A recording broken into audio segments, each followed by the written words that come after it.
요한복음 1장 33절 한 절의 말씀인데 우리 같이 한 목소리로 합독하겠습니다. 시작.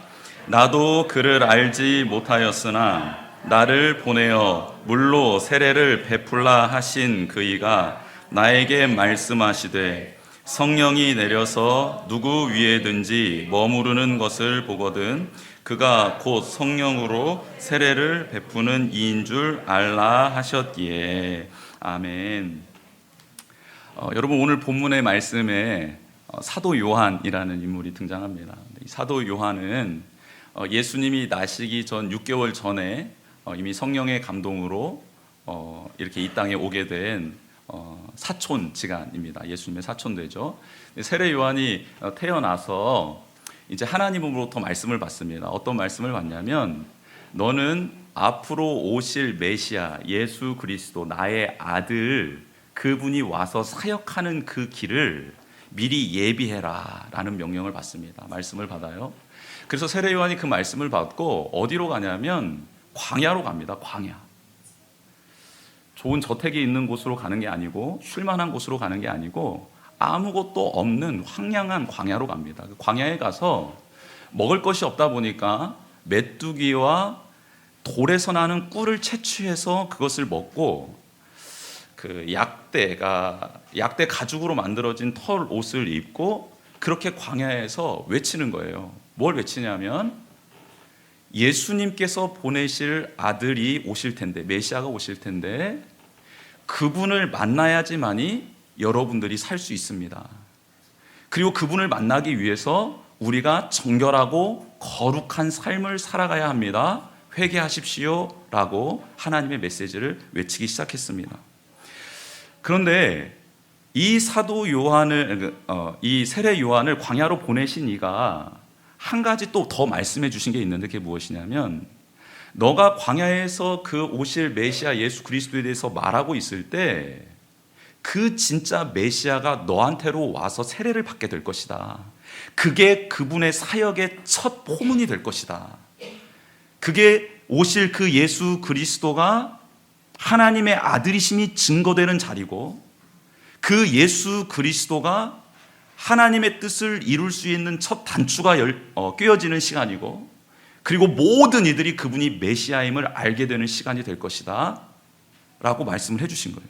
근데 세례 요한이 그럼 예수님의 모습이 어떻게 생겼는지를 알아야 영접할 수 있을 것 아닙니까? 또 어느 시점에 오신다고 말씀을 해주셔야 맞을 준비를 하고 있을 것 아니에요. 그런데 세례 요한에게 예수님을 맞으라라고 말씀해 주신 그분이 예수님의 모양 생김새와 예수님이 언제 오실지에 대해서 이야기를 안 해주신 겁니다. 그런데 한 가지 증표는 있을 것이다 라고 말을 해주시면서 그분이 만약에 왔을 때 너가 계속해서 정결한 마음으로 성결한 마음으로 너의 사명을 하고 감당하고 충성스럽게 있다고 하면 너는 보게 될 것인데 그분 위에 임해 있는 성령님을 보게 될 것이다 라고 말씀을 해주시는 거예요. 여러분, 이 밑도 끝도 없는 말씀 앞에 세례 요한이 아멘 합니다. 여러분, 생김새도 몰라요. 어떤 말투인지도 몰라요. 어떤 옷을 입은지도 몰라요. 언제 올지도 몰라요. 그분을 여러분 기다릴 수 있어요? 한 가지 전제 조건이 있어요. 알아볼 수 있는 전제 조건도 그분 위에 성령이 임하실 건데 성령을 봐야지만이 그분인 줄 알아요. 성령님 지금 보이세요? 제 위에 혹시 이렇게 보이시나요? 그럼 여러분 가운데 계시는 성령님을 제가 기가 막히게 지금 보고 있을까요? 예, 어제 꿈속에서 봤습니다.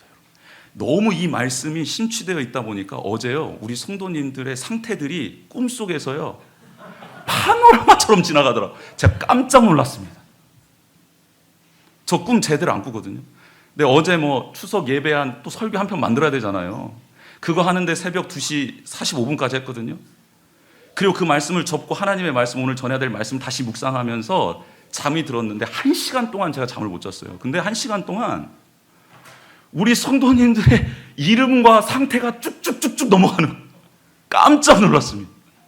그래서 하나님 제가 함구하겠습니다. 오늘 교회 가서 티 안 내겠습니다. 여러분, 하나님이 보여주셔야지만이 볼 수 있거든요. 상태는요, 영적인 상태는요, 영적인 감동은요, 하나님의 영이 역사하는 건지 하나님이 허락해 주셔야지만이 볼 수 있어요. 그렇지 않고서는 여러분의 상태를, 제 상태를 제가 감히 볼 수 없거든요. 그런데 그 꿈에서 가장 많이 두들겨 맞은 사람이 누굴까요? 접니다. 저.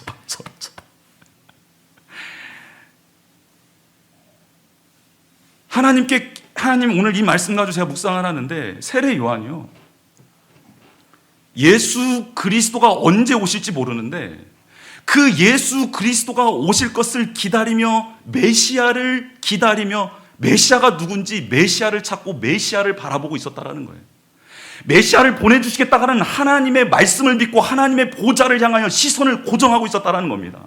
하나님 그 때와 시를 알지 못합니다. 예수님이 어떻게 생겼는지도 알지 못합니다. 그런데 제가 하나님께 시선을 고정하고 하나님의 말씀을 믿고, 하나님은 신실하신 분이시기에 하나님, 제가 하나님께 저의 마음과 뜻을 당하여 하나님께서 주신 이 사명의 자리를 잘 감당하고 있을 때 성령님이 그 위에 머물러 있는 분을 제가 볼 수 있도록 은혜를 베풀어 주십시오라고 그 시선을 하나님께 고정하고 그 삶의 자리에서 최선을 다하고 있자 예수님이 오시는데 그 예수님을 단번에 알아보더라. 그 예수 그리스도 위에 성령님께서 머물러 계시는 것을 사도 요한이 단번에 알아보더라. 여러분, 우리가 얼마나 어리석은 존재인지 아시죠? 하나님의 놀라운 지혜로 충만해져서 주는 그리스도시요 살아계신 하나님의 아들입니다라고 고백했던 베드로에게 하나님은 너로부터 나온 게 아니다, 이거는 하나님이 너에게 임하여 주셔서 그 지혜로 말한 것이다라고 엄청난 축복을 해주시지요. 너의 그 신앙 고백 위에 교회를 세우겠다. 그 교회는 천국의 열쇠를 소유하게 될 텐데 그 열쇠로 이 땅에서 풀면 하늘에서도 풀리고 이 땅에서도 매면 하늘에서도 매이게 될 것이다. 사랑하는 나의 귀한 자녀야, 그 신앙 고백 끝까지 붙잡아라라고 축복을 해주시잖아요.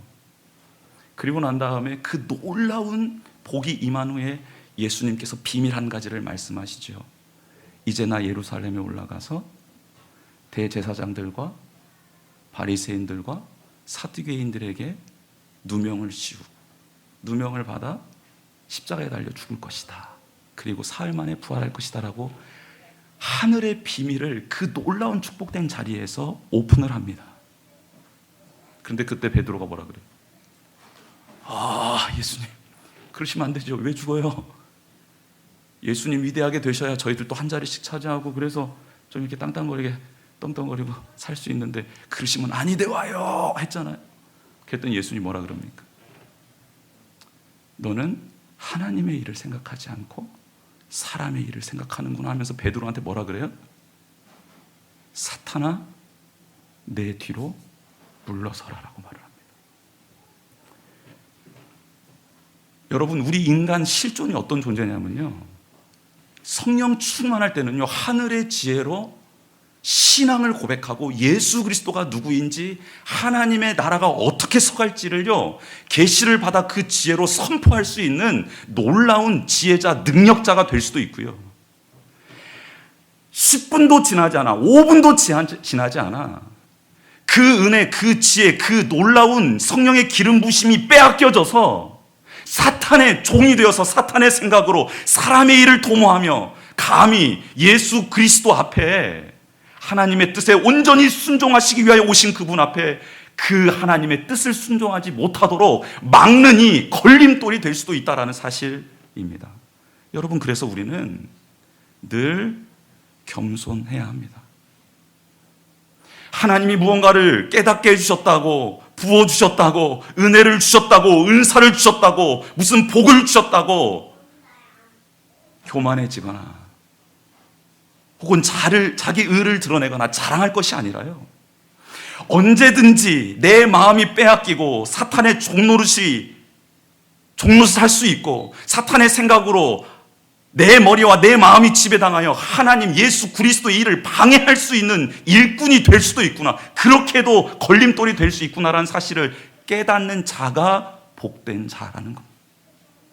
그런데 오늘 말씀은요, 예수 그리스도께 성령이 임했는데 그 성령이 어떻게 하고 있더라? 머물러 있더라라고 말씀하고 있습니다. 여러분, 예수 그리스도는 성령님과 떨어지는 분이 아니라 성령님과 늘 동행하는 분, 그래서 하나님의 뜻, 하나님의 말씀을 온전히 순종할 수 있는 거룩한 분이 될 수 있었다는 겁니다. 그런데 그분이 변덕스러운 신앙을 가진 우리 인생 가운데 은혜 충만할 때는 마치 내 생명을 내어 드리겠습니다라고 결단하고 순종할 때도 있지만 조금만 내 안에 불편이, 불만이, 혹은 하나님의 임재가, 기름 부으심이, 혹은 하나님이 주신 것들이 조금만 내게서 떠나가 버릴 때 우리는 그 하나님 앞에 생명을 내어준다라는 열심, 열정, 믿음이 아니라 하나님 도대체 어디 계십니까? 하나님 저를 사랑하긴 하시는 겁니까? 라고 하나님께 손가락질을 하며 원망하기 일수인 변덕스러운 신앙을 가진 우리들을 예수님께서 긍휼히 여기셔서 우리를 살려주시려 오셨다라는 겁니다.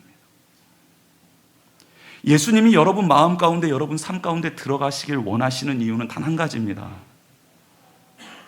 성령으로 충만하신 예수님께서 여러분을 지배하심으로 말미암아 말씀이 육신이 되어 오신 예수 그리스도가 말씀하신 그 말씀들이 여러분 안에, 여러분 육신에 살아 움직이게 해주시려고 그렇게 예수님이 여러분 주인 되어 주시기를 원하신다라는 겁니다.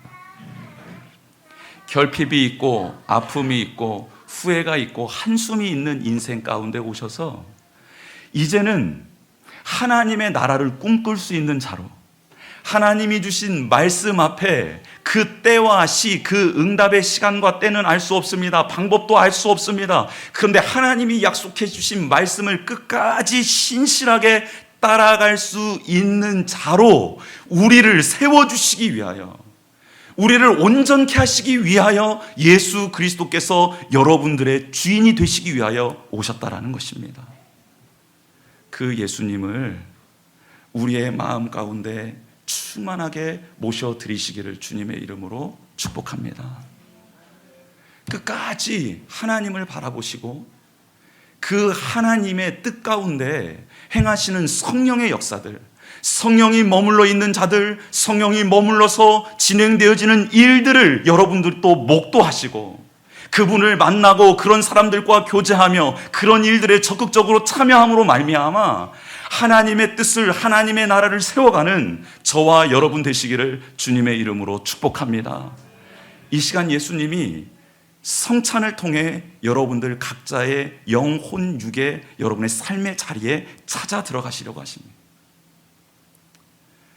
여러분 성령의 임재 가운데 기도를 하고 떡을 나눌 때 이 떡은 예수 그리스도께서 여러분을 살리시기 위하여 여러분을 변덕스러운 신앙이 아닌 예수님 닮은 신실하고 사랑과 섬김이 넘쳐나며 하나님의 영광과 은사로 가득한 인생으로 변화시켜 주시기 위하여 상하고 찢기신 몸이 될 것이고, 포도주 잔을 대할 때에 그 잔이 예수 그리스도의 보혈이 되어서 나의 죄악과 나의 허물과 이 모든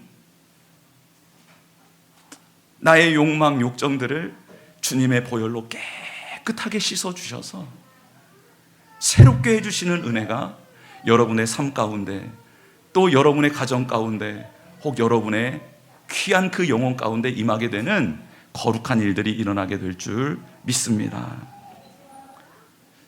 오늘 성령님이 임하신, 머물러 계신 그 예수 그리스도께서 우리 가운데 오시기를, 또 우리 가운데 오셔서 일하시기를 간절히 원하는 마음으로 그렇게 하나님 아버지 앞에 나아가는 저와 여러분 되시기를 주님의 이름으로 축복합니다.